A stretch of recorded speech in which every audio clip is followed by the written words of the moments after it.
ਧੰਨ ਵਾਹਿਗੁਰੂ ਸਾਹਿਬ ਜੀਓ। ਤੇਰੇ ਕਵਨ ਕਵਨ ਗੁਣ ਕਹਿ ਕਹਿ ਗਾਵਾਂ। ਤੂੰ ਸਾਹਿਬ ਗੁਣੀ ਨਿਧਾਨਾ। ਤੁਮਰੀ ਮਹਿਮਾ ਬਰਨ ਨਾ ਸਕੂੰ। ਤੂੰ ਠਾਕੁਰ ਊਚ ਭਗਵਾਨਾ। ਧੰਨ ਵਾਹਿਗੁਰੂ ਸਾਹਿਬ ਜੀ। ਬਾਣੀ ਸਦਨੇ ਕੀ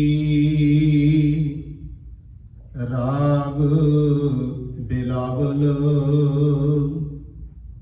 ਇੱਕ ਓੰਕਾਰ ਸਤਿਗੁਰ ਪ੍ਰਸਾਦ।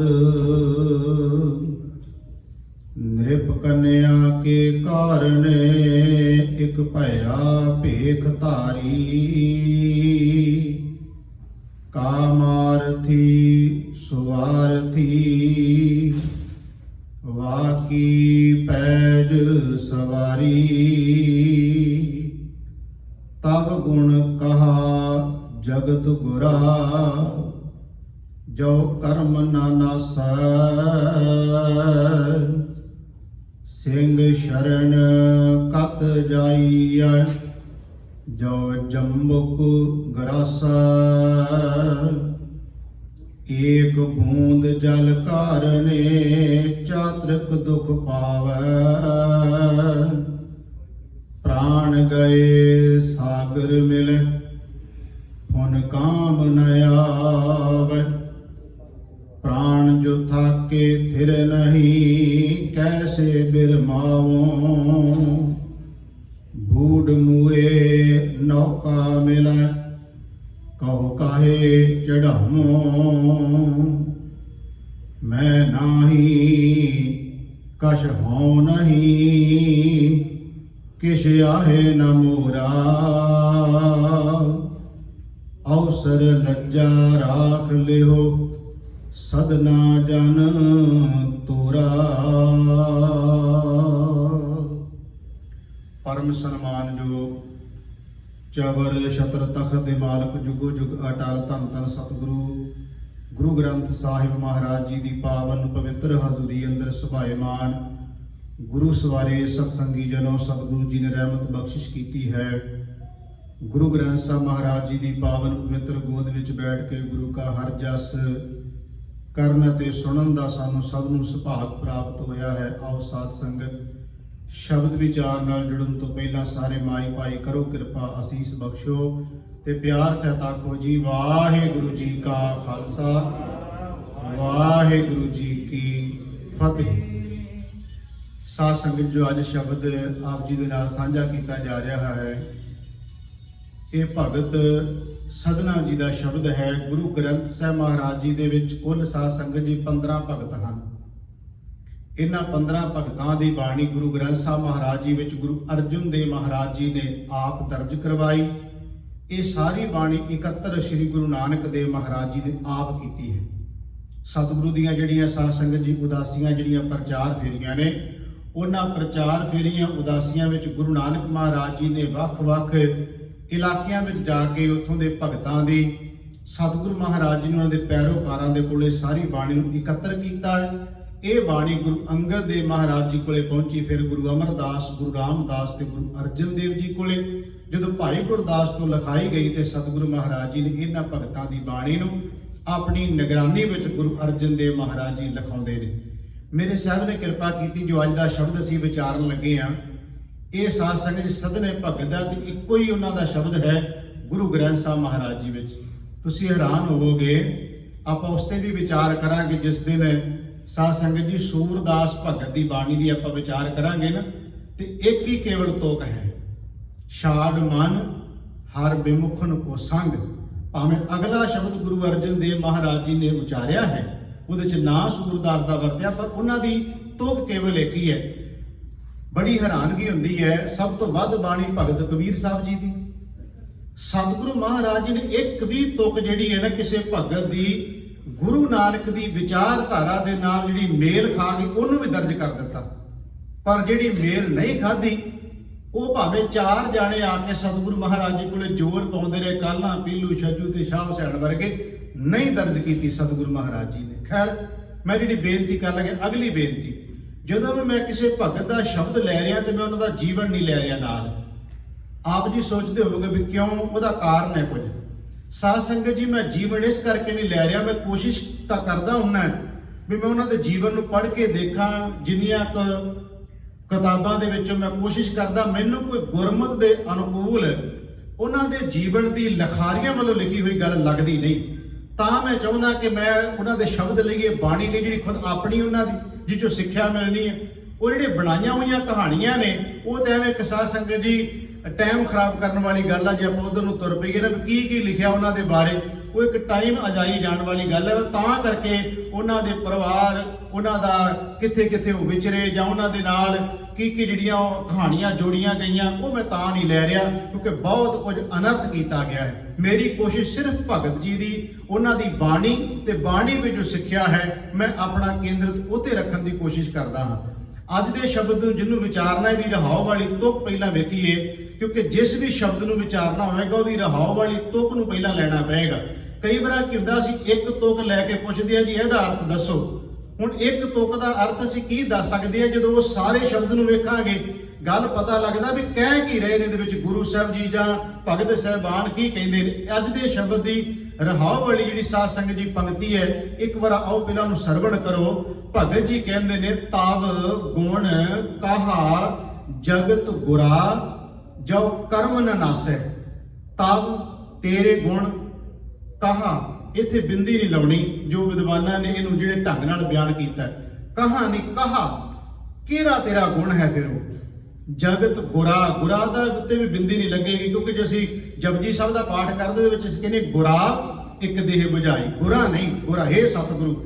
ਇੱਥੇ ਭਗਤ ਜੀ ਕਹਿੰਦੇ ਨੇ ਤਵ ਗੁਣ ਕਹਾ, ਤੇਰਾ ਫਿਰ ਕਿਹੜਾ ਗੁਣ ਹੋਇਆ ਉਹ ਜਿਹੜਾ ਮੈਂ ਬਿਆਨ ਕਰਨਾ ਹੈ। ਗੁਰਾ ਹੈ ਜਗਤ ਦੇ ਗੁਰੂ ਜੋ ਕਰਮ ਨ ਨਾਸੈ, ਸਿੰਘ ਸ਼ਰਨ ਕਤ ਜਾਈਐ ਜੋ ਜੰਬੁਕ ਗਰਾਸੈ। ਸਿੰਘ ਆਪ ਜੀ ਸ਼ਬਦ ਸਮਝ ਗਏ, ਸ਼ੇਰ ਨੂੰ ਕਿਹਾ, ਜੰਬੁਕ ਦਾ ਅਰਥ ਕੀਤਾ ਗਿਆ ਗਿੱਦੜ। ਹੁਣ ਅਖਰੀ ਅਰਥ ਇਹਦੇ ਇਹ ਬਣ ਗਏ ਵੀ ਤੇਰੇ ਵਿੱਚ ਉਹ ਕਿਹੜਾ ਫਿਰ ਗੁਣ ਹੈ ਜਿਹੜਾ ਗੁਣ ਕਰਕੇ ਮੈਂ ਤੇਰੇ ਕੋਲੇ ਆਇਆ ਹਾਂ। हे ਸਤਿਗੁਰੂ, ਜੇ ਮੇਰੇ ਕਰਮਾਂ ਦਾ ਹਿਸਾਬ ਕਿਤਾਬ ਹੀ ਹੋਣਾ ਹੈ ਫਿਰ ਤੇਰੀ ਸ਼ਰਨ ਵਿੱਚ ਆਉਣ ਦਾ ਲਾਭ ਕੀ ਹੈ। ਉਹਨੂੰ ਕਿਹਾ ਤੂੰ ਸ਼ੇਰ ਦੀ ਤਰ੍ਹਾਂ ਹੈ, ਤੇ ਜੇ ਗਿੱਦੜਾਂ ਦੇ ਕੋਲੋਂ ਡਰਦੇ ਰਹੇ ਅਸੀਂ ਤੇ ਫਿਰ ਸ਼ੇਰ ਦੀ ਸ਼ਰਨ ਵਿੱਚ ਜਾਣ ਦਾ ਸਾਨੂੰ ਲਾਭ ਕੀ ਹੋਣਾ ਹੈ। ਆਓ ਗੁਰੂ ਗ੍ਰੰਥ ਸਾਹਿਬ ਮਹਾਰਾਜ ਜੀ ਵਿੱਚ ਪਹਿਲਾਂ ਥੋੜਾ ਜਿਹਾ ਇਸ ਸੰਬੰਧੀ ਤੱਕੀਏ। ਜਦੋਂ ਗੁਰੂ ਗ੍ਰੰਥ ਸਾਹਿਬ ਵਿੱਚ ਵੇਖਦੇ ਹਾਂ ਤੇ ਸਿੰਘ ਸ਼ਬਦ ਕਈ ਰੂਪ ਵਿੱਚ ਆਇਆ ਹੈ, ਸ਼ੇਰ ਸ਼ਬਦ ਕਈ ਰੂਪਾਂ ਵਿੱਚ। ਜਦੋਂ ਸਤਿਗੁਰੂ ਦੀ ਬਾਣੀ ਗੁਰੂ ਅਰਜਨ ਦੇਵ ਜੀ ਨੇ ਇੱਕ ਥਾਂ ਤੇ ਵਰਤਿਆ, ਉੱਥੇ ਸਾਹਿਬ ਕਹਿੰਦੇ ਹੰਕਾਰ ਨੂੰ ਸ਼ੇਰ ਦੇ ਨਾਲ ਤੁਲਨਾ ਕੀਤੀ ਹੈ। ਸ਼ਬਦ ਹੈ ਪਿੰਗਲ ਪਰਬਤ ਪਾਰ ਪਰੈ ਖਲ ਚਤਰ ਬਕੀਤਾ, ਅੰਦਰੇ ਤੇਰੇ ਪਵਨ ਸੂਝਿਆ ਗੁਰ ਭੇਟ ਪਨੀਤਾ, ਮਹਿਮਾ ਸਾਧੂ ਸਾਂਕੀ ਸੁਣੋ ਮੇਰੇ ਮੀਤਾ, ਮੈਲ ਕੋਈ ਕੋਟ ਅਗ ਹੈ ਨਿਰਮਲ ਭੈ ਚੀਤਾ। ਅਗਲਾ ਬਚਨ ਕੀ ਹੈ, ਸਿੰਘ ਬਿਲਾਈ ਹੋਏ ਗਇਓ ਤ੍ਰਿਣ ਮੇਰ ਦਖੀਤਾ। ਬਿਲਾਈ ਮੈਨੇ ਬਿੱਲਾ, ਬਿੱਲੀ। ਉੱਥੇ ਸਤਿਗੁਰੂ ਅਰਜਨ ਦੇਵ ਮਹਾਰਾਜ ਜੀ ਕਹਿੰਦੇ ਨੇ ਹੰਕਾਰ ਨੂੰ ਨਿਮਰਤਾ ਰੂਪੀ ਬਿੱਲੇ ਨੇ ਜਾਂ ਬਿੱਲੀ ਨੇ ਜਿੱਤ ਹਾਸਲ ਕਰ ਲਈ ਹੈ। ਜਦੋਂ ਸਤਿਗੁਰੂ ਜੀ ਦੀ ਬਾਣੀ ਵਿੱਚ ਅਸੀਂ ਇਹ ਦੇਖੀਏ ਕਿ ਵਾਸ਼ਨਾਵਾਂ ਦੇ ਪ੍ਰਤੀ ਜਦੋਂ ਬੰਦਾ ਉੱਠ ਪੈਂਦਾ ਹੈ, ਉਹਨੂੰ ਵੀ ਬਾਣੀ ਚ ਕਿਹਾ ਵੀ ਸ਼ੇਰ ਦੀ ਤਰ੍ਹਾਂ ਉੱਠਦਾ ਹੈ। ਚੰਗਿਆਈ ਆਲਕ ਕਰੈ ਬੁਰਿਆਈ ਹੋਏ ਸ਼ੇਰ। ਇਹਨੂੰ ਅਸੀਂ ਭਾਵੇਂ ਉੱਥੇ ਬਿੰਦੀ ਨਹੀਂ ਲੱਗੀ, ਤੁਸੀਂ ਸੂਝਵਾਨ ਬੈਠੇ ਹੋ, ਗੁਰੂ ਘਰ ਦੇ ਸੈਕਟਰੀ ਸਾਹਿਬਾਨ ਵੀ ਬੈਠੇ ਆ ਜਿਹੜੇ ਬਾਣੀ ਪੜ੍ਹਦੇ ਆ ਤੇ ਸਮਝਦੇ ਆ। ਮੈਂ ਤਾਂ ਥੋੜੀ ਜਿਹੀ ਬੇਨਤੀ ਕਰਦਾ ਹੁੰਨਾ ਕਿ ਸਾਧ ਸੰਗਤ ਮੈਂ ਕੋਈ ਵਿਦਵਤਾ ਨਹੀਂ ਆਪਣੀ ਘੋਟਣ ਲੱਗਾ, ਮੈਂ ਇਸ ਕਰਕੇ ਕਿ ਹਰ ਕੋਈ ਬਾਣੀ ਪੜ੍ਹ ਲੱਗਿਆ ਥੋੜਾ ਜਿਹਾ ਧਿਆਨ ਦੇ ਲਵੇ ਨਾ ਤੇ ਉਹਨੂੰ ਸਮਝ ਆ ਸਕਦੀ ਹੈ। ਬਾਣੀ ਦੀ ਗੱਲ ਹਰ ਇੱਕ ਨੂੰ ਹੀ ਆ ਸਕਦੀ ਹੈ। ਹੁਣ ਜਦੋਂ ਚੰਗਿਆਈ ਆਲਕ ਕਰੇ ਬੁਰਿਆਈ ਹੋਏ ਸ਼ੇਰ ਜੇ ਕਵਾਂਗੇ ਤੇ ਇਹ ਸ਼ੇਰ ਹੋ ਗਿਆ ਤੋਲਣ ਵਾਲਾ, ਫਿਰ ਸਾਨੂੰ ਸਮਝ ਨਹੀਂ ਲੱਗਣੀ ਵੀ ਇੱਥੇ ਕਿਹਾ ਕੀ ਗਿਆ। ਜਦੋਂ ਅਸੀਂ ਇਹਨੂੰ ਕਹਿ ਦਿਆਂਗੇ ਕਿ ਬੁਰਿਆਈ ਹੋਏ ਸ਼ੇਰ, ਗੱਲ ਸਮਝ ਵਿੱਚ ਆ ਗਈ ਕਿ ਬੁਰਿਆਈ ਵਾਸਤੇ ਬੰਦਾ ਸ਼ੇਰ ਦੀ ਤਰ੍ਹਾਂ ਉੱਠ ਪੈਂਦਾ ਹੈ। ਜਦੋਂ ਪੜਾਂਗੇ ਦੋਏ ਸ਼ੇਰ ਮੰਗੋ ਚੋਨਾ, ਉੱਥੇ ਆਟੇ ਦੀ ਗੱਲ ਹੈ, ਉੱਥੇ ਸ਼ੇਰ ਨਹੀਂ ਬੋਲਣਾ ਪੈਣਾ, ਉੱਥੇ ਸ਼ੇਰ ਹੀ ਕਹਿਣਾ ਪੈਣਾ, ਤੋਲਣ ਦੀ ਗੱਲ ਹੈ ਉੱਥੇ। ਸੋ ਜਿਹੜੀ ਮੈਂ ਬੇਨਤੀ ਕਰਨ ਲੱਗਿਆ, ਸਤਿਗੁਰੂ ਦੀ ਬਾਣੀ ਵਿੱਚ ਕਈ ਰੂਪਾਂ ਵਿੱਚ ਸ਼ੇਰ ਦੀ ਗੱਲ ਆਈ, ਉੱਥੇ ਆ ਗਈ ਹੈ। ਇਸ ਤਰੀਕੇ ਨਾਲ ਭਗਤ ਨਾਮਦੇਵ ਜੀ ਨੇ ਇੱਕ ਥਾਂ ਤੇ ਸ਼ੇਰ ਦੀ ਤੁਲਨਾ, ਸ਼ੇਰ ਦੀ ਗੱਲ ਕੀਤੀ ਠੱਗ ਦੇ ਨਾਲ। ਬੜਾ ਮੈਂ ਹੈਰਾਨ ਹੋਇਆ ਵੀ ਸ਼ੇਰ ਨੂੰ ਤਾਂ ਬੜਾ ਅਸੀਂ ਮੰਨਦੇ ਆ ਕਿ ਉਹਦੀ ਵੀਰ ਰਸ ਦੀ ਗੱਲ ਜਦੋਂ ਅਸੀਂ ਲੈਣੀ ਹੁੰਦੀ ਆਪਾਂ ਕਹਿੰਦੇ ਸ਼ੇਰ ਦੀ ਤਰ੍ਹਾਂ। ਵੇਖੋ ਆਪਾਂ ਸਿੰਘ ਸ਼ਬਦ ਗੁਰੂ ਸਾਹਿਬ ਨੇ ਦਿੱਤਾ, ਨਾਮਦੇਵ ਭਗਤ ਜੀ ਕਹਿੰਦੇ ਠੱਗ ਦੇ ਨਾਲ ਵੀ ਜੋੜਿਆ ਗਿਆ ਸ਼ਬਦ। ਉਹ ਕਿਵੇਂ? ਕਹਿੰਦੇ ਜਦੋਂ ਸ਼ੇਰ ਬੁੱਢਾ ਹੋ ਜਾਂਦਾ ਹੈ ਨਾ, ਉਸ ਵੇਲੇ ਉਹ ਸ਼ੇਰ ਕੀ ਕਰਦਾ, ਆਪਣੀਆਂ ਅੱਖਾਂ ਮੀਟ ਲੈਂਦਾ, ਕਿਉਂਕਿ ਉਸ ਵੇਲੇ ਸ਼ਿਕਾਰ ਕਰਨ ਦੇ ਉਹ ਸਮਰੱਥ ਨਹੀਂ ਹੁੰਦਾ। ਬੁੱਢਾ ਹੋ ਜਾਂਦਾ, ਜਦੋਂ ਸ਼ਿਕਾਰ ਨਹੀਂ ਕਰ ਸਕਦਾ, ਫਿਰ ਕੀ ਕਰਦਾ, ਝਾੜੀਆਂ ਦੇ ਓਲੇ ਲੁਕ ਜਾਂਦਾ ਹੈ, ਆਪਣੀਆਂ ਅੱਖਾਂ ਬੰਦ ਕਰ ਲੈਂਦਾ ਹੈ, ਸੁੱਤੇ ਹੋਣ ਦਾ ਭੁਲੇਖਾ ਪਾਉਂਦਾ ਹੈ, ਸੁੱਤੇ ਹੋਣ ਦਾ। ਜਦੋਂ ਕੋਈ ਜਾਨਵਰ ਆਉਂਦਾ ਨੇੜੇ ਉਹਦੇ, ਫਿਰ ਝਪਟ ਮਾਰਦਾ, ਆਪਣਾ ਸ਼ਿਕਾਰ ਬਣਾ ਲੈਂਦਾ। ਮੈਂ ਹੈਰਾਨ ਹੋਇਆ ਭਗਤ ਜੀ ਨੇ ਕਿੱਥੋਂ ਉਦਾਹਰਨ ਚੁੱਕੀ ਤੇ ਕਿੱਥੇ ਲਿਆ ਕੇ ਫਿੱਟ ਕੀਤੀ। ਕਹਿਣ ਕਿ ਜਿਹੜਾ ਬੰਦਾ ਬਾਹਰੋਂ ਕੇਵਲ ਧਰਮੀ ਹੋਣ ਦਾ ਵਿਖਾਵਾ ਕਰਦਾ ਹੈ, ਧਰਮੀ ਹੋਣ ਦਾ ਕੇਵਲ ਡਰਾਮਾ ਕਰਦਾ ਹੈ, ਉਹ ਇਸ ਤਰ੍ਹਾਂ ਦਾ ਬੰਦਾ ਹੈ ਜਿਵੇਂ ਉਹ ਜਿਹੜਾ ਸ਼ੇਰ ਹੈ ਨਾ, ਜਿਹੜਾ ਬੁੱਢਾ ਹੋਇਆ ਸ਼ੇਰ ਆਪ ਸ਼ਿਕਾਰ ਕਰ ਨਹੀਂ ਸਕਦਾ, ਉਹ ਅੱਖਾਂ ਮੀਟ ਕੇ ਬੈਠਾ ਹੈ, ਜਿਹਨੂੰ ਅਸੀਂ ਕਹਿੰਦੇ ਬਗਲ ਸਮਾਧੀ ਵੀ ਕਹਿ ਦਿੰਦੇ। ਭਗਤ ਜੀ ਕਹਿੰਦੇ ਨੇ, ਭਗਤ ਨਾਮ ਦੀ ਦਾ ਉਹ ਸ਼ਬਦ ਹੈ, ਮੈਂ ਸਾਰਾ ਨਹੀਂ ਲੈ ਰਿਹਾ, ਉਹਦੇ ਵਿੱਚ ਇਹੀ ਸ਼ਬਦ ਲੈ ਰਿਹਾ। ਭਗਤ ਜੀ ਕਹਿੰਦੇ ਨੇ, ਸਿੰਘ ਚ ਭੋਜਨ ਜੋ ਨਰ ਜਾਣੈ, ਐਸੇ ਹੀ ਠੱਗ ਦਿਓ ਬਖਾਨੈ। ਕਹਿੰਦੇ ਉਹ ਠੱਗ ਦੀ ਤਰ੍ਹਾਂ ਮੰਨਿਆ ਜਾਏਗਾ ਬੰਦਾ ਜਿਹੜਾ ਇਸ ਤਰ੍ਹਾਂ ਕਰੇਗਾ ਕਿ ਕੇਵਲ ਲਿਬਾਸ ਹੈ ਧਰਮੀ ਹੁੰਦਾ, ਪਰ ਧਰਮੀ ਹੈ ਨਹੀਂ। ਜਦੋਂ ਭਾਈ ਗੁਰਦਾਸ ਨੂੰ ਪੁੱਛੀਏ ਤੇ ਭਾਈ ਗੁਰਦਾਸ ਗੁਰੂ ਨਾਨਕ ਸਾਹਿਬ ਨੂੰ ਸ਼ੇਰ ਕਹਿੰਦੇ ਆ। ਕਿਵੇਂ? ਭਾਈ ਸਾਹਿਬ ਜੀ ਕਹਿੰਦੇ ਸਿੰਘ ਬੁੱਕੇ, ਗੁਰੂ ਨਾਨਕ ਮਹਾਰਾਜ ਜੀ ਬਾਰੇ ਸਿੰਘ ਬੁੱਕੇ, ਸਿੰਘ ਮਤਲਬ ਗੁਰੂ ਨਾਨਕ ਮਹਾਰਾਜ ਨੂੰ ਕਿਹਾ, ਸ਼ੇਰ ਦੀ ਤਰ੍ਹਾਂ ਗਰਜਿਆ ਗੁਰੂ ਨਾਨਕ ਦੇਵ ਮਹਾਰਾਜ ਜੀ। ਫਿਰ ਹੋਇਆ ਕਿ ਸਿੰਘ ਬੁੱਕੈ ਮਿਰਗਾਵਲੀ ਭੰਨੀ ਜਾਏ ਨਾ ਤੀਰ ਧਰੁਆ।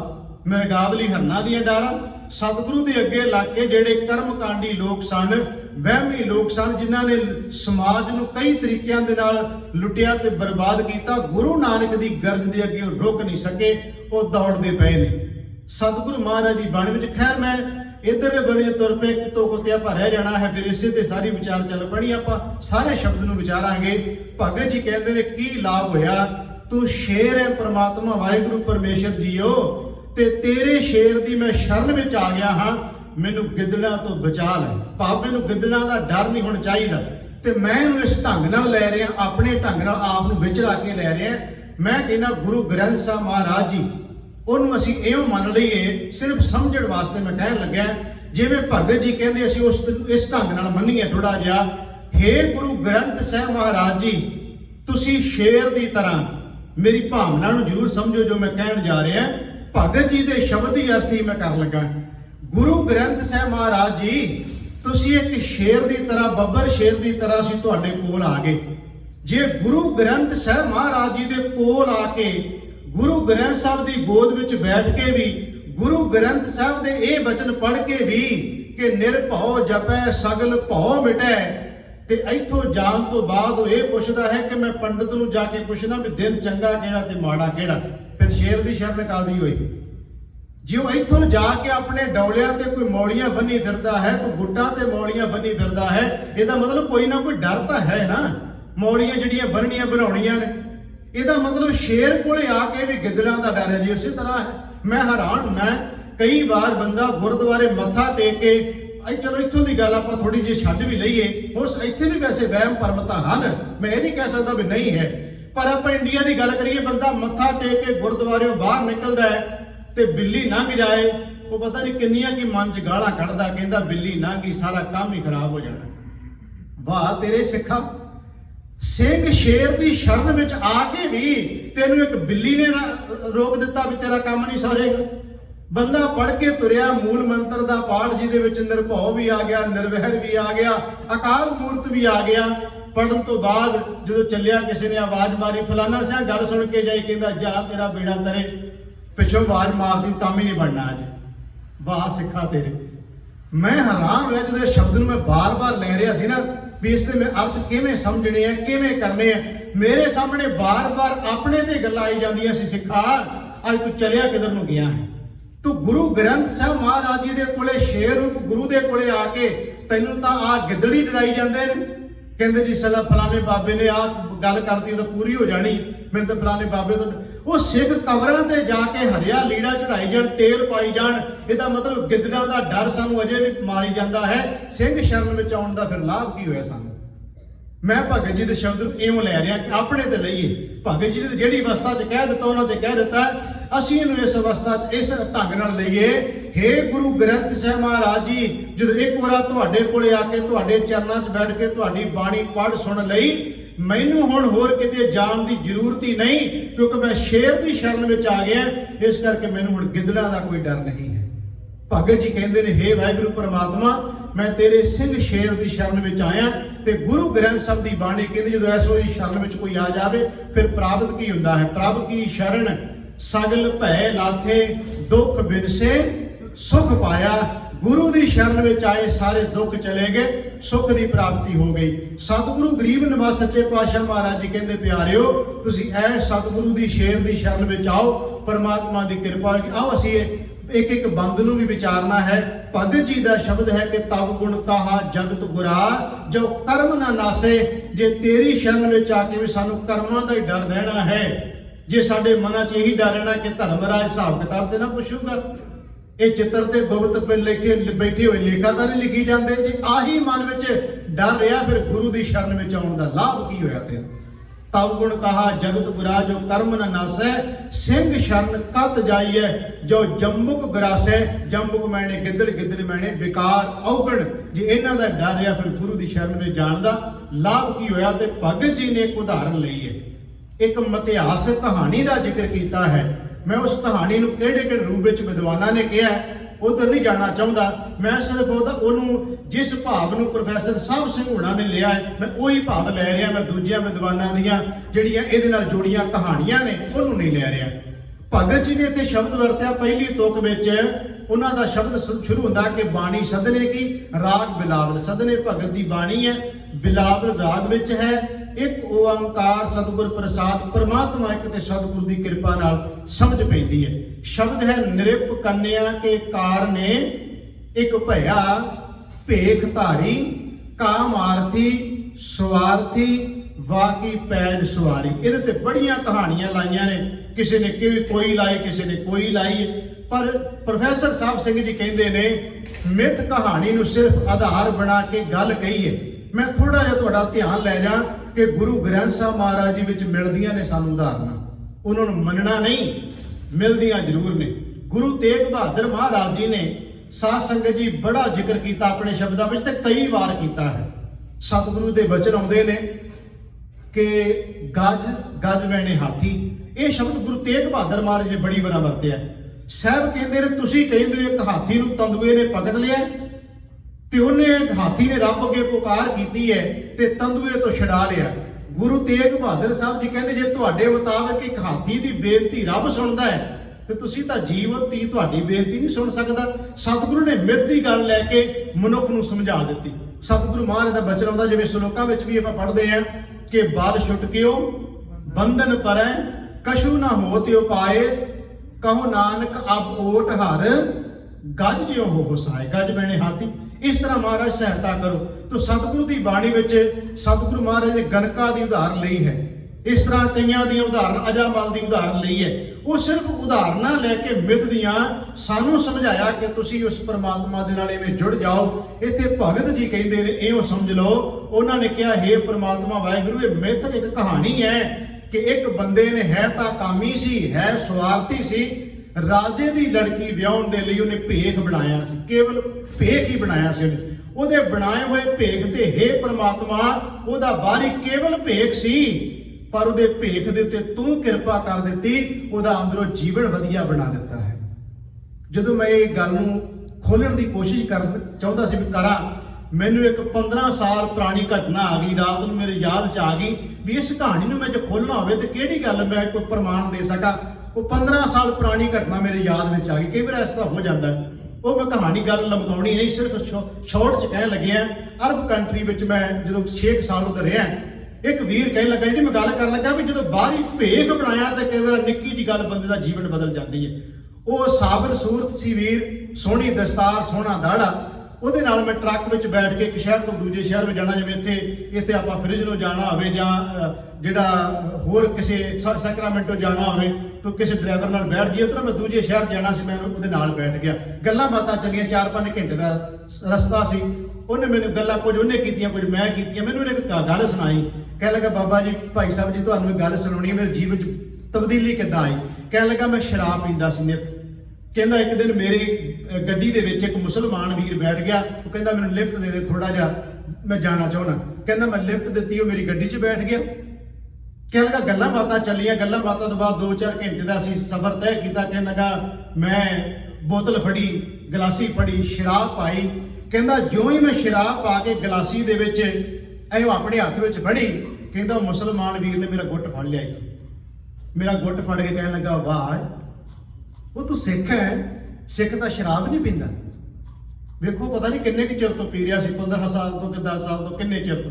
ਕਹਿੰਦਾ ਉਹਨੇ ਮੇਰਾ ਗੁੱਟ ਫੜ ਕੇ ਕਿਹਾ, ਕਹਿੰਦਾ ਸਿੱਖ ਤਾਂ ਸ਼ਰਾਬ ਨਹੀਂ ਪੀਂਦਾ, ਤੂੰ ਗੁਰੂ ਗੋਬਿੰਦ ਸਿੰਘ ਦਾ ਸਿੱਖ ਹੈ ਤੇ ਤੂੰ ਸ਼ਰਾਬ ਪੀਣ ਲੱਗਿਆ। ਕੀ ਉਹਦੇ ਮਨ ਵਿੱਚ ਆਈ, ਕਿੰਨੀਆਂ ਉਹਨੇ ਕਥਾ ਕਹਾਣੀਆਂ ਸੁਣੀਆਂ ਹੋਣਗੀਆਂ ਗੱਡੀ 'ਚ। ਕਹਿੰਦਾ ਮੈਂ ਕਈ ਵਾਰ ਪਤਾ ਨਹੀਂ ਕਿੰਨੀਆਂ ਕੁ ਟੇਪਾਂ ਲਾ ਲਾ ਵੀ ਸੁਣਦਾ ਸੀ, ਪਰ ਤਬਦੀਲੀ ਆਉਣ ਲੱਗਿਆ ਕਿ ਸਕਿੰਟ ਵਿੱਚ ਹੀ ਆ ਗਈ। ਕਹਿਣ ਲੱਗਾ ਮੈਂ ਉੱਥੇ ਹੀ ਗਲਾਸੀ ਮਾਰੀ ਭੁਆ ਕੇ, ਇਸ ਬੰਦੇ ਨੇ ਮੈਨੂੰ ਕੀ ਸਮਝਿਆ ਤੇ ਮੈਂ ਕੀ ਹਾਂ। ਮੈਂ ਜਿਹੜੀ ਗੱਲ ਕਰਨ ਲੱਗਾ ਸ਼ਾਇਦ ਤੁਹਾਡੀ ਸਮਝ ਵਿੱਚ ਆ ਗਈ ਹੋਵੇ। ਉਹ ਕਹਿੰਦਾ ਮੈਂ ਕੀ ਹਾਂ ਤੇ ਮੈਨੂੰ ਮੈਂ ਹੈ ਕੀ। ਇਸ ਬੰਦੇ ਨੇ ਮੈਨੂੰ ਕਿਹੜੇ ਰੂਪ ਵਿੱਚ ਤੱਕਿਆ। ਕਹਿਣ ਲੱਗਾ ਭਾਈ ਸਾਹਿਬ ਜੀ ਇੰਨੀ ਗੱਲ ਹੀ ਕਹਿੰਦੇ ਜਿਹੜੇ ਮੈਂ ਉਸ ਤੋਂ ਬਾਅਦ ਸ਼ਰਾਬ ਛੱਡ ਗਿਆ। ਬਾਅਦ ਚੋਂ ਕਹਿਣ ਲੱਗਾ ਮੈਂ ਅੰਮ੍ਰਿਤ ਵੀ ਛਕ ਲਿਆ, ਗੁਰੂ ਵਾਲਾ ਬਣ ਗਿਆ। ਮੈਂ ਜਿਹੜੀ ਮੈਨੂੰ ਗੱਲ ਸਮਝ ਆ ਗਈ ਕਿ ਹਾਂ ਭਗਤ ਜੀ ਨੇ ਉਦਾਹਰਨ ਲਈ ਕਹਿ ਲਗੇ ਹੈ ਬੰਦਾ ਕਾਮੀ ਸੀ, ਹੈ ਬੰਦਾ ਸਵਾਰਥੀ ਸੀ, ਰਾਜੇ ਦੀ ਬੇਟੀ ਨੂੰ ਵਿਆਹਣ ਵਾਸਤੇ ਕੇਵਲ ਭੇਖ ਬਣਾਇਆ ਸੀ, ਪਰ ਉਹਦਾ ਭੇਖ ਵੀ ਉਹਨੂੰ ਉਤਾਰ ਗਿਆ। ਉਹਦੇ ਅੰਦਰ ਪਤਾ ਨਹੀਂ ਕੀ ਗੱਲ ਆਈ ਹੋਵੇਗੀ ਕਿ ਮੈਂ ਬਣਾਇਆ ਭੇਖ ਹੈ ਮੈਂ ਉਹ ਨਹੀਂ। ਰੱਬ ਨੇ ਉਹਦੇ ਤੇ ਵੀ ਕਿਰਪਾ ਕਰਤੀ। ਭਗਤ ਜੀ ਨੇ ਉਦਾਹਰਨ ਲਈ ਕਹਿਣ ਲੱਗੇ ਹੇ ਪ੍ਰਮਾਤਮਾ ਇੱਕ ਸਵਾਰਥੀ ਕਾਮੀ ਬੰਦੇ ਨੂੰ ਜਿਹਨੇ ਕੇਵਲ ਭੇਖ ਬਣਾਇਆ ਸੀ ਧਰਮ ਦਾ, ਤੂੰ ਉਹਦੀ ਪੈਜ ਰੱਖ ਲਈ, ਕਿਰਪਾ ਕਰਤੀ, ਮੇਰੀ ਕਿਉਂ ਨਹੀਂ ਪੈਜ ਰੱਖੇਗਾ। ਨਿਰਪ ਕੰਨਿਆ ਕੇ ਕਾਰਨਿਕ ਭਇਆ ਭੇਖ ਧਾਰੀ, ਕਾਮ ਆਰਤੀ ਸਵਾਰਥੀ ਵਾਕੀ ਪੈਜ ਸਵਾਰੀ, ਤੂੰ ਉਹਦੀ ਇੱਜ਼ਤ ਰੱਖ ਲਈ। ਅਗਲਾ ਵਚਨ ਜਿਹੜਾ 2 ਅਗਲੇ ਬੰਦ ਹੈ, ਉਹ ਬੰਦ ਮੈਨੂੰ ਇਉਂ ਲੱਗਦੇ ਐ ਜਿਵੇਂ ਭਗਤ ਜੀ ਐਵੇਂ ਰੱਬ ਦੇ ਨਾਲ ਨਾ ਸਿੱਧੀ ਗੱਲਬਾਤ ਐਵੇਂ ਰੱਬ ਦੇ ਨਾਲ ਇੱਕ ਮਿਕ ਹੋ ਕੇ ਜਿਵੇਂ ਗੱਲ ਕਹਿ ਰਹੇ ਹੋਣ। ਭਲਾ ਕੀ ਗੱਲ ਕਹਿ ਰਹੇ ਨੇ? ਕਹਿੰਦੇ ਨੇ ਹੇ ਰੱਬ ਜੀ ਮੈਨੂੰ ਇਹ ਦੱਸ, ਇੱਕ ਬੂੰਦ ਪਾਣੀ ਦੀ ਪਪੀਏ ਨੂੰ ਚਾਹੀਦੀ ਹੋਵੇ ਤੇ ਉਹ ਸਾਰੀ ਰਾਤ ਪੁਕਾਰਦਾ ਰਹੇ ਇੱਕ ਬੂੰਦ ਪਾਣੀ ਦੀ ਨੂੰ, ਤੇ ਸਾਰੀ ਰਾਤ ਪੁਕਾਰਦਿਆਂ ਮਰ ਜਾਏ ਉਹ, ਤੇ ਦਿਨ ਚੜ੍ਹਦੇ ਨੂੰ ਸ਼ਹਿਬਰ ਲੱਗ ਜਾਏ, ਦਿਨ ਚੜ੍ਹਦੇ ਨੂੰ ਝੜੀ ਲੱਗ ਜਾਏ, ਕੀ ਕਰਨਾ ਉਹਨੇ ਪਾਣੀ? ਉਹਨੂੰ ਕੀ ਜ਼ਰੂਰਤ ਹੈ? ਉਹ ਤਾਂ ਸਾਰੀ ਰਾਤ ਪੁਕਾਰਦਾ ਰਿਹਾ, ਇੱਕ ਬੂੰਦ ਨਾ ਮਿਲੀ, ਦਿਨ ਚੜ੍ਹਦੇ ਰਹਿਣੀ, ਬਰਸਾਤ ਆ ਗਈ, ਕੀ ਕਰਨਾ ਸੀ ਉਹਨੇ? ਭਾਵੇਂ ਸਮੁੰਦਰ ਲਈ। ਫਿਰ ਭਗਤ ਜੀ ਦੀ ਕਿਆ ਕਮਾਲ ਦੀ ਗੱਲ ਹੈ। ਕਹਿ ਲਗੇ ਏਕ ਬੂੰਦ ਜਲ ਕਾਰਨ ਚਾਤ੍ਰਿਕ ਦੁੱਖ ਪਾਵੇ, ਪਪੀਆ ਇੱਕ ਬੂੰਦ ਦੀ ਖਾਤਰ ਦੁੱਖ ਪਾਵੇ, ਪ੍ਰਾਣ ਗਏ ਸਾਗਰ ਮਿਲੇ, ਹੁਣ ਕਾਮ ਨਾ ਆਵੇ। ਆਪਣੇ ਆਪ ਨੂੰ ਕਹਿ ਰਹੇ ਹੁਣ ਇਸ ਜੀਵਨ ਵਿੱਚ ਹੇ ਵਾਹਿਗੁਰੂ ਪ੍ਰਮਾਤਮਾ ਹੁਣ ਇਸ ਜੀਵਨ ਵਿੱਚ ਮੈਂ ਮੁਕਤ ਹੋਣਾ ਚਾਹੁੰਦਾ ਹਾਂ, ਮਰਨ ਤੋਂ ਬਾਅਦ ਦੀ ਕਿਹੜੀ ਕਿਸੇ ਨੇ ਕਹਾਣੀ ਵੇਖੀ ਹੈ ਤੇ ਨਹੀਂ। ਜਦੋਂ ਮੈਂ ਇਸ ਚੀਜ਼ ਨੂੰ ਗੁਰਬਾਣੀ ਵਿੱਚੋਂ ਤੱਕਿਆ ਤੇ ਬੜੇ ਪ੍ਰਮਾਣ ਮਿਲ ਗਏ। ਭਗਤ ਨਾਮਦੇਵ ਜੀ ਕਹਿੰਦੇ ਮੂਏ ਹੋਏ ਜੋ ਮੁਕਤ ਦਿਓਗੇ, ਮੁਕਤ ਨਾ ਜਾਣੇ ਕੋਇਲਾ, ਇਹ ਪੰਡਿਆ ਮੁਕੁ ਟੇਢ ਕਹਿਤ ਹੈ। ਇਹ ਪੰਡੇ ਮੈਨੂੰ ਕਹਿੰਦੇ ਨੇ ਤੂੰ ਸ਼ੂਦਰ ਹੈ। ਮੈਂ ਹੈਰਾਨ ਹੋਇਆ ਭਗਤ ਨਾਮਦੇਵ ਨੇ ਇਹ ਸ਼ਬਦ ਵਰਤਤਾ। ਕਹਿਣ ਲੱਗੇ ਰੱਬਾ ਮੈਨੂੰ ਕੁਝ ਨਹੀਂ ਹੋਣਾ, ਤੇਰੀ ਇੱਜ਼ਤ ਘਟ ਜਾਣੀ ਹੈ। ਅਗਲਾ ਬਚਨ ਪਤਾ ਕੀ ਹੈ? ਤੇਰੀ ਪੈਜ ਪਛਾਉਂਦੀ ਹੋਏ ਲਾ। ਕਹਿੰਦਾ ਤੇਰੀ ਇੱਜ਼ਤ ਨੂੰ ਫਰਕ ਪੈਣਾ, ਮੈਨੂੰ ਨਹੀਂ ਫਰਕ ਕੋਈ ਪੈਣਾ, ਕਿਉਂਕਿ ਪੈਦਾ ਤੂੰ ਕੀਤਾ ਸਾਰਿਆਂ ਨੂੰ, ਤੇ ਸਾਰਿਆਂ ਨੂੰ ਪੈਦਾ ਕਰਨ ਵਾਲਾ ਤੂੰ ਹੈ, ਤੇ ਇਹ ਮੈਨੂੰ ਕਿਉਂ ਸ਼ੂਦਰ ਕਹਿੰਦੇ ਆ? ਬੜੀ ਮੈਂ ਜਦੋਂ ਕੋਸ਼ਿਸ਼ ਕੀਤੀ ਭਗਤਾਂ ਦੀ ਬਾਣੀ ਨੂੰ ਵਿਚਾਰੀਏ, ਹੈ ਬੜੀ ਔਖੀ ਖੇਡ ਹੈ। ਭਗਤਾਂ ਦੀ ਗੱਲ ਛੇਤੀ ਸਮਝ ਵਿੱਚ ਆਉਂਦੀ ਨਹੀਂ ਸਾਡੀ ਪਕੜ ਵਿੱਚ, ਤਾਂ ਗੁਰੂ ਕਿਰਪਾ ਕਰੇ ਜਿੰਨੀ ਕਿਸੇ ਨੂੰ ਸਮਝ ਆਉਂਦੀ ਸੋਝੀ ਆਉਂਦੀ ਆਪਾਂ ਵਿਚਾਰ ਕਰੇ। ਜੇ ਮੈਂ ਕਹਿ ਰਿਹਾ ਮੈਂ ਜੋ ਮੈਂ ਕਹਿ ਰਿਹਾ 100% ਸੱਚੀ ਹੈ ਨਹੀਂ, ਆਪਾਂ ਤਾਂ ਯਤਨ ਹੀ ਕਰ ਰਹੇ ਹਾਂ। ਭਗਤ ਕਬੀਰ ਸਾਹਿਬ ਦਾ ਸ਼ਬਦ ਮੈਂ ਵੇਖਿਆ। ਭਗਤ ਕਬੀਰ ਸਾਹਿਬ ਜੀ ਕਹਿੰਦੇ ਨੇ ਹਰ ਕੇ ਲੋਗਾ ਮੁਕੋ ਨੀਤ ਦਸੈ ਪਟਵਾਰੀ, ਉਹ 'ਚ ਵੀ ਸਾਰੇ ਵਕਾਰਾਂ ਦੀ ਗੱਲ ਕੀਤੀ ਹੈ। ਕਹਿਣ ਲੱਗਾ ਮੈਨੂੰ ਨਿਤ ਆ ਧਰਮ ਰਾਜ ਰੂਪੀ ਜਿਹੜਾ ਪਟਵਾਰੀ ਹੈ ਡੰਗ ਮਾਰਦਾ, ਮੈਨੂੰ ਡਰਾਉਂਦਾ ਰਹਿੰਦਾ ਹੈ। ਪਰ ਕਹਿਣ ਲੱਗੇ ਮੈਂ ਪਤਾ ਕਿੱਥੇ ਚਲਿਆ ਗਿਆ? ਉੱਪਰ ਭੁਜਾ ਕਰ, ਭੁਜਾ ਕਹਿੰਦੇ ਨੇ ਬਾਹਾਂ, ਉੱਪਰ ਭੁਜਾ ਕਰ, ਮੈਂ ਗੁਰ ਪੇ ਪੁਕਾਰਿਆ, ਮੈਂ ਆਪਣੇ ਬਾਹਾਂ ਉੱਚੀਆਂ ਕਰਕੇ ਆਪਣੇ ਗੁਰੂ ਦੇ ਅੱਗੇ ਪੁਕਾਰਿਆ, ਉਹਨੇ ਮੈਨੂੰ ਉਭਾਰ ਲਿਆ, ਉਹਨੇ ਮੈਨੂੰ ਬਚਾ ਲਿਆ। ਭਗਤ ਜੀ ਦਾ ਸ਼ਬਦ ਕੀ ਹੈ? ਉਹ ਕਹਿਣ ਲੱਗੇ ਨੇ ਹੇ ਵਾਹਿਗੁਰੂ ਪਰਮਾਤਮਾ ਏਕ ਬੂੰਦ ਜਲ ਕਾਰਨੇ ਚਾਤ੍ਰਿਕ ਦੁੱਖ ਪਾਵੇ, ਪ੍ਰਾਣ ਗਏ ਸਾਗਰ ਮਿਲੇ ਫੁਣ ਕਾਮ ਨਾ ਆਵੇ। ਜੇ ਪ੍ਰਾਣ ਚਲੇ ਗਏ ਤੇ ਬਾਅਦ ਵਿੱਚ ਤੇਰੀ ਮੁਕਤੀ ਨੂੰ ਮੈਂ ਕੀ ਕਰਨਾ ਹੈ? ਅਗਲਾ ਬਚਨ ਉਹਨਾਂ ਦਾ ਭਗਤ ਜੀ ਦਾ ਸਧਨਾ ਜੀ ਦਾ, ਉਹ ਕਹਿਣ ਲੱਗੇ ਹੇ ਪ੍ਰਮਾਤਮਾ ਵਾਹਿਗੁਰੂ ਜੀਓ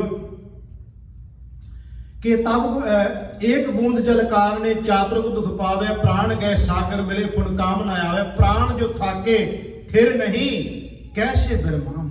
ਇਹ ਮੇਰੀ ਜਿੰਦ ਪ੍ਰਾਣ ਮੁੱਕਦੇ ਜਾ ਰਹੇ, ਘਟਦੀ ਜਾ ਰਹੀ ਹੈ। ਮੈਨੂੰ ਧੀਰਜ ਕਿਵੇਂ ਦੇਵਾਂ, ਕਿਵੇਂ ਕਿਸ ਤਰ੍ਹਾਂ ਬਰਮਾਵਾਂ ਦਾ ਮਤਲਬ ਕਿਵੇਂ ਧੀਰਜ ਦਿਆਂ ਇਹਨਾਂ ਨੂੰ। ਬੂੜ ਮੁਏ ਜਦੋਂ ਡੋਬੀ ਗਿਆ ਨੌਕਾ ਮਿਲੇ, ਨੌਕਾ ਸਮਝ ਗਿਆ ਪਰ ਸਾਰੇ ਬੇੜੀ ਨੂੰ। ਬੰਦਾ ਡੋਬੀ ਗਿਆ ਤੇ ਫਿਰ ਬੇੜੀ ਕੀ ਕਰਨੀ ਬਾਅਦ ਵਿੱਚ, ਕੀ ਲਾਭ ਉਹਦਾ। ਬੇੜੀ ਤਾਂ ਹੁਣ ਚਾਹੀਦੀ ਹੈ ਜਦੋਂ ਮੈਂ ਜਿਉਂਦਾ। ਇਹਦਾ ਮਤਲਬ ਇਹ ਹੋ ਗਿਆ ਜਿਹੜੇ ਉਹਨਾਂ ਦੇ ਵੀ ਭਰਮ ਦੂਰ ਹੋ ਗਏ, ਜਿਹੜੇ ਆਪਾਂ ਕਹਿੰਦੇ ਵੀ ਉੱਤੇ ਜਾ ਕੇ ਕੀ ਹੋਣਾ ਜੀ। ਭਗਤ ਜੀ ਕਹਿੰਦੇ ਛੱਡੋ ਉੱਤੋਂ ਦੀਆਂ ਗੱਲਾਂ, ਕੀ ਹੋਣਾ ਕੀ ਨਹੀਂ, ਤੁਸੀਂ ਉੱਪਰਲੀਆਂ ਗੱਲਾਂ, ਉੱਪਰ ਨੂੰ ਕੀ ਲੈਣਾ। ਐਸ ਜੀਵਨ ਵਿੱਚ ਹੁਣ ਵੇਖੋ ਮੈਂ ਕੀ ਕਰ ਰਿਹਾ ਤੇ ਕੀ ਕਮਾ ਰਿਹਾ, ਇਹਨੂੰ ਸਵਾਰੋ ਖਾਉਣ ਵਾਲੇ ਜੀਵਨ। ਅਗਲਾ ਕਾਹਦੇ ਵਾਸਤੇ ਫਿਕਰ ਕਰੀ ਫਿਰਦੇ ਆਪਾਂ ਵੀ ਕੀ ਹੋਏਗਾ ਤੇ ਕੀ ਨਹੀਂ ਹੋਏਗਾ। ਉਹ ਕਹਿੰਦੇ ਬੂਟ ਮੂਏ ਨੌਕਾ ਮਿਲੇ, ਮਰਨ ਤੋਂ ਬਾਅਦ ਜੇ ਬੰਦਾ ਮਰ ਹੀ ਗਿਆ ਸਮੁੰਦਰ ਵਿੱਚ, ਰੱਬਾ ਫਿਰ ਭਾਵੇਂ 50 ਬੇੜੇ ਤੋਂ ਤੁਰੇ ਫਿਰ ਤਾਂ ਕੀ ਕਰਨੇ ਉਸ ਬੰਦੇ ਨੇ। ਉਹਨੂੰ ਬੇੜੀ ਦੀ ਹੁਣ ਜ਼ਰੂਰਤ ਹੈ। ਬੂਟ ਮੂਏ ਨੌਕਾ ਮਿਲੇ, ਕਹੋ ਕਾਹੇ ਚੜਾਵਾਂ, ਫਿਰ ਕੀ ਚੜਾਉਣਾ ਉਹਦੇ ਤੇ। ਅਖੀਰ ਵਿੱਚ ਕਹਿੰਦੇ ਨੇ ਮੈਂ ਨਾਹੀਂ ਕਛ ਹਉ ਨਹੀਂ। ਇੱਥੇ ਆ ਕੇ ਕਹਿ ਦਿੱਤਾ, ਕਹਿਣ ਲੱਗੇ ਮੇਰੇ ਵੱਸ ਵਿੱਚ ਕੁਝ ਨਹੀਂ ਹੈ, ਮੈਂ ਕੁਝ ਨਹੀਂ ਕਰ ਸਕਦਾ। ਹੈ ਪ੍ਰਮਾਤਮਾ ਵਾਹਿਗੁਰੂ ਜੀਓ, ਕਿਛ ਆਹੇ ਨਾ ਮੋਰਾ, ਮੇਰੇ ਹੱਥ ਵੱਸ ਵਿੱਚ ਪ੍ਰਮਾਤਮਾ ਕੁਝ ਨਹੀਂ ਹੈ। ਬਾਬਾ ਫਰੀਦ ਸਾਹਿਬ ਦਾ ਬਚਨ ਯਾਦ ਆ ਗਿਆ, ਕਹਿੰਦੇ ਭਗਤ ਦੀ ਨਿਸ਼ਾਨੀ ਅਸਲ 'ਚ ਇਹ ਹੈ, ਮਤ ਹੁੰਦੀ ਹੋਏ ਇਆਣਾ, ਤਾਣ ਹੁੰਦੇ ਹੋਏ ਨਿਤਾਣਾ, ਅਣ ਹੁੰਦੇ ਆਪ ਵਡਾਏ ਕੋਈ ਐਸਾ ਭਗਤ ਸਦਾ। ਉਹੀ ਭਗਤ ਆ ਜਿਹਦੇ ਕੋਲ ਸਭ ਕੁਝ ਹੋਵੇ, ਉਹ ਫਿਰ ਵੀ ਕਹਿੰਦਾ ਹੋਣ ਨਜ਼ਦੀਕ ਖੁਦਾਏ ਦੇ ਭੇਦ ਕਿਸੇ ਨਾ ਦੇਣ। ਸਭ ਕੁਝ ਹੁੰਦਿਆਂ ਪਰਮਾਤਮਾ ਇੱਕਮਿਕ ਹੁੰਦਿਆਂ ਹੋਇਆ ਕਹਿੰਦੇ ਨੇ ਮੈਂ ਨਾਹੀਂ ਕਿਛ ਹਉ ਨਹੀਂ, ਕਿਛ ਆਹੇ ਨ ਮੋਰਾ, ਅਵਸਰ ਲੱਜਾ ਰੱਖ ਲੈ। ਅਵਸਰ ਮੈਨੇ ਸਮਾਂ, ਲੱਜਾ ਮੈਨੇ ਹੈ ਪ੍ਰਮਾਤਮਾ ਤੂੰ ਮੇਰੀ ਲਾਜ ਰੱਖ ਲੈ। ਅਵਸਰ ਲੱਜਾ ਰੱਖ ਲਿਓ, ਸਦਨਾ ਜਨ ਤੋਰਾ ਹੈ ਵਾਹਿਗੁਰੂ ਪ੍ਰਮਾਤਮਾ, ਮੈਂ ਤੇਰਾ ਸੇਵਕ ਹਾਂ, ਦਾਸ ਹਾਂ, ਤੂੰ ਕਿਰਪਾ ਕਰ ਮੇਰੇ ਤੇ। ਭਗਤ ਜੀ ਦਾ ਸ਼ਬਦ ਸਾਨੂੰ ਇਹ ਸਿੱਖਿਆ ਦੇ ਰਿਹਾ ਕਿ ਅਸੀਂ ਗੁਰੂ ਗ੍ਰੰਥ ਸਾਹਿਬ ਮਹਾਰਾਜ ਜੀ ਦੇ ਸ਼ਰਨ ਵਿੱਚ ਆ ਗਏ, ਫਿਰ ਕੋਈ ਵਹਿਮ, ਕੋਈ ਡਰ, ਕੋਈ ਚਿੰਤਾ, ਕੋਈ ਝੋਰਾ, ਇੱਧਰ ਉੱਧਰ ਦੀਆਂ ਸਾਰੀਆਂ ਭਟਕਣਾਂ ਨੂੰ ਛੱਡ ਕੇ ਕੇਵਲ ਗੁਰੂ ਦਾ ਪੱਲਾ ਪਕੜਾਂਗੇ। ਸਤਿਗੁਰੂ ਸਾਡਾ ਸਭ ਦਾ ਭਲਾ ਕਰਨਗੇ, ਪਾਰ ਉਤਾਰਾ ਹੋਏਗਾ। ਸ਼ਬਦ ਵਿਚਾਰ ਕਰਦੇ ਆ ਬੇਅੰਤ ਪ੍ਰਕਾਰ ਦੀਆਂ ਭੁੱਲਾਂ ਟੁੱਟਾਂ ਹੋ ਗਈਆਂ। ਸਤਿਗੁਰੂ ਜੀ ਦੇ ਸਾਧ ਸੰਗਤ ਬਖਸ਼ਣ ਯੋਗ ਹੈ। ਆਪ ਸਾਰੀਆਂ ਸੰਗਤਾਂ ਦਾ ਬਹੁਤ ਬਹੁਤ ਧੰਨਵਾਦ। ਗੁਰਮੁਖ ਪਰਿਵਾਰ ਦਾ ਧੰਨਵਾਦ ਜਿਨ੍ਹਾਂ ਨੇ ਸਤਿਗੁਰੂ ਦੀ ਬਾਣੀ ਦਾ ਓਟ ਆਸਰਾ ਲਿਆ ਹੈ। ਸਾਧ ਸੰਗਤ ਜੀ, ਆਪ ਜੀ ਨੂੰ ਪਤਾ ਹੈ ਕਿ ਹੁਣ ਆਪਾਂ ਨੂੰ ਸਾਰਿਆਂ ਨੂੰ ਸਮਾਂ ਗੁਰੂ ਕੀ ਗੋਦ ਵਿੱਚ ਬੈਠਣ ਦਾ ਮਿਲਿਆ ਹੈ ਕਿ ਸਮਾਗਮ ਆਪਾਂ ਕਰ ਸਕਦੇ ਹਾਂ। ਕਾਫੀ ਸੰਗਤਾਂ ਨੇ ਗੁਰੂ ਘਰ ਵਿਖੇ ਪ੍ਰੋਗਰਾਮ ਆਪਣੇ ਸਾਧ ਸੰਗਤ ਜੀ ਲਿਖਵਾਏ ਵੀ ਨੇ। ਜਿਹੜੀਆਂ ਵੀ ਸੰਗਤਾਂ ਚਾਹੁੰਦੀਆਂ ਨੇ ਗੁਰੂ ਘਰ ਵਿੱਚ ਅਖੰਡ ਪਾਠ ਸਾਹਿਬ, ਸਹਿਜ ਪਾਠ, ਲੰਗਰ ਆਪ ਜੀ ਕਰਵਾ ਸਕਦੇ ਹੋ, ਕਿਉਂਕਿ ਆਪਾਂ ਨੂੰ ਮਨਜ਼ੂਰੀ ਮਿਲੀ ਹੈ। 100 ਸੰਗਤ ਦੀ ਆਪਾਂ ਬੈਠ ਕੇ ਗੁਰੂ ਚਰਨਾਂ ਵਿੱਚ ਸਤਿਗੁਰੂ ਦਾ ਹਰ ਜਸ ਦਾ ਲਾਹਾ ਲੈ ਸਕਦੇ ਹਾਂ। ਜਿਤਨੇ ਵੀ ਆਪਾਂ ਗੁਰੂ ਘਰ ਵਿੱਚ ਆਉਂਦੇ ਹਾਂ, ਕੋਸ਼ਿਸ਼ ਕਰਿਆ ਕਰੋ ਆਪਣੀ ਸੇਫਟੀ ਵਾਸਤੇ ਜੋ ਹਦਾਇਤਾਂ ਨੇ ਉਹਦੀ ਪਾਲਣਾ ਜ਼ਰੂਰ ਸਾਰੇ ਕਰਿਆ ਕਰੀਏ। ਬੇਨਤੀ ਪ੍ਰਵਾਨ ਕਰਨੀ ਜੀ, ਭੁੱਲ ਚੁੱਕ ਦੀ ਖਿਮਾ। ਵਾਹਿਗੁਰੂ ਜੀ ਕਾ ਖਾਲਸਾ, ਵਾਹਿਗੁਰੂ ਜੀ ਕੀ